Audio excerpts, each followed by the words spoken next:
হজরত ফাতেমাতুজ জাহরা আলাইহিস সালাম তিনি উনার আম্মা হজরত খাদিজাতুল কুবরা আলাইহিস সালাম উনার রেহিম শরীফে 9 মাস ছিলেন।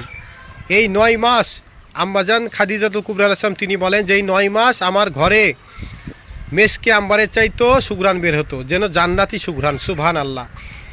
যখন খাদিজাতুল কুবরা আলাইহিস সালাম তিনি বলেন যখন ফাতেমাতুজ জাহরা আলাইহিস সালাম তিনি দুনিয়া জমিন আগমন করলেন তখন এত সুঘ্রাণ ছড়িয়ে গেল যে বাড়ির আশেপাশে চারপাশ যে মক্কা শরীফ পুরোই সুঘ্রাণ হয়ে গেল, যে মনে হচ্ছে যে জান্নাতি সুঘ্রাণ মেশকে আম্বারের চাইতে বেশি। সুবহানাল্লাহ।